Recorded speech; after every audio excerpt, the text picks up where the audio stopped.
Hey guys, welcome back to another video, and so today we're going to be showing you guys a new deck profile. This is from what I played in LCS 7. So before we get into anything, and if you just want to go ahead and see lists up on screen, but if you want to go ahead and do detailed analysis, feel free to stick around and leave a like and subscribe if you like the content, like to see more content like this in the future. So this was the list I played card for card at LCS 7.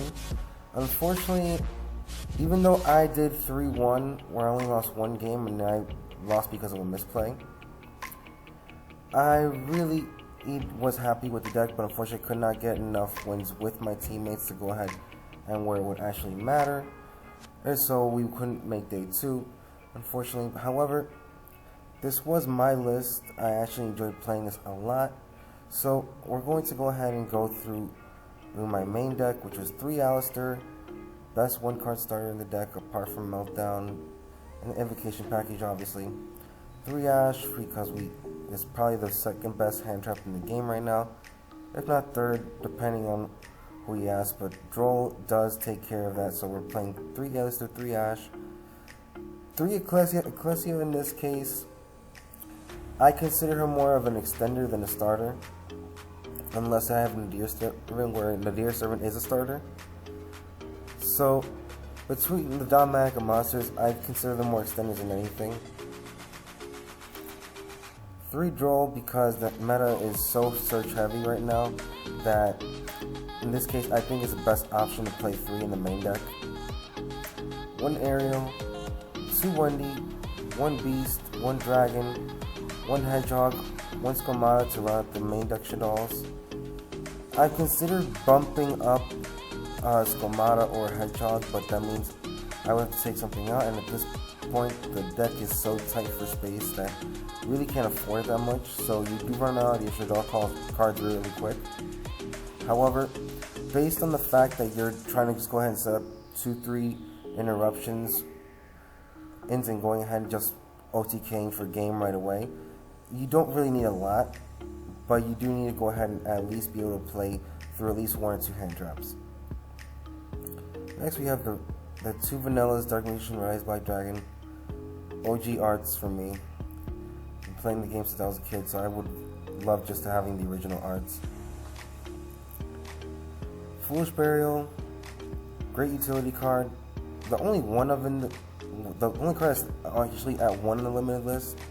So this just helps set up your invocations, your Shaddoll plays, or even just getting certain cards out of your deck that you really don't want to draw, like another Droll unlock, depending on the situation.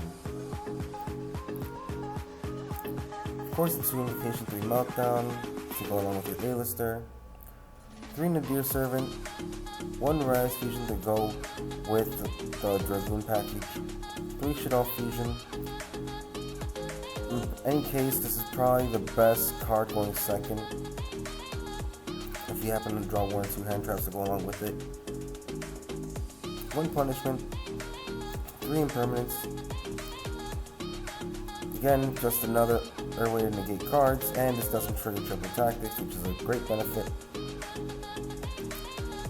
1 Rush Shaddoll Incarnation, and 1 Schism, obviously for setting up the window on your opponent's turn. Now, keep in mind, in this version of the deck, I am running about 10 hand traps, considering if we want to count Fleur-de-Lis as an additional hand trap or not. But after doing the math, I really just want to have at least 1 hand trap in my opening hand. So I went ahead and decided to put 9 regular hand traps in the main deck. Even though I'm playing 41, it was still better than playing 8 of 40. Mathematically speaking, it does increase the percentage just by 2-3%, but math is always better in your favor, so just go ahead and if you feel like you want to cut out 1 card, or you can feel free to do so, going at 40, but that's just my logic of going about it. Next for the side deck, 3 Lancia, 3 Nibiru, and 3 Nagama, with the 1 Driver. So these are just the monsters. I was really just focusing on the meta, and the benefit with this deck, I can just go ahead and sign a bunch of cards in and take out a few engine cards, and I will not suffer any losses for it. In fact, going second, and I just side in at least 8 cards with this deck, so I'm almost guaranteed to see one in my opening hand, unless I draw the driver, which is another story. However, going first, usually I'm only signing the 2 droplets because I'm completely comfortable with my main deck, and I will probably take out something that I don't really find useful in my main deck going first, probably like a Droll or an Ash, or if I feel comfortable with 3 Droll, 3 Ash, I'll take out a Meltdown or something else, that like an Ecclesia, just to go ahead and make sure I have enough cards to go ahead and continue plays and playing on my opponent's turn while slowing them down. And of course, the 3 back row hate cards, which is 1 Harpy's Feather Duster and 2 Lightning Storm. For the extra deck, playing 1 Apollo, of course we're playing this because of Schism and Dear Servant, but it's either way we can still hard summon it with the Shaddoll monsters, and then Crude's Construct, which is probably the best card in the deck in my opinion, apart from Winda. So just having a light monster with any Shaddoll that's not a Hedgehog pretty much will let me go ahead and go for any plays involving my Verte Anaconda without worrying about how to get to it, because I can just go ahead and either flip Hedgehog if I had Skamana in hand, get the Schism and still get to my Dragoon in the best case scenario, but at the very least I know I'm going to be able to get to Dragoon.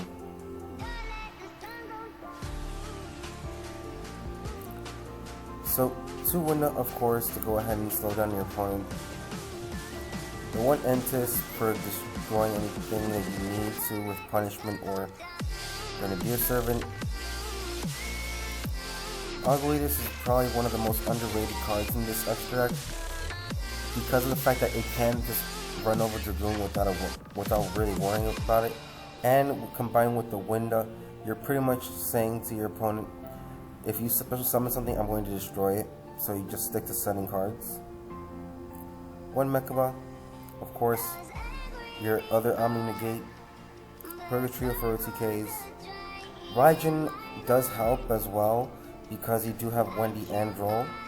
So you can just go ahead and partner this with something in like a Winda or a Dragoon, and it's still going to cause a lot of interference.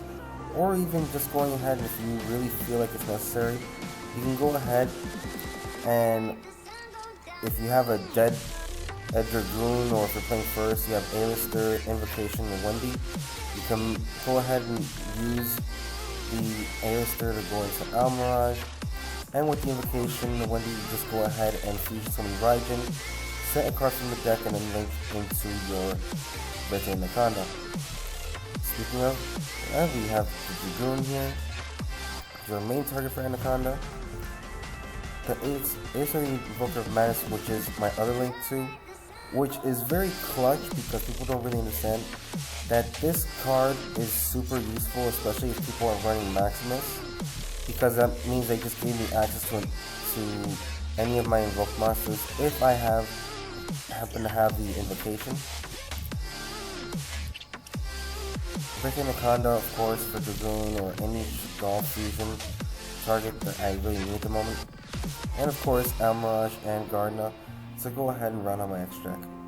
Anyways, hope you guys enjoyed. Again, leave a like and subscribe for more content like this in the future, and I hope to see you guys again next time.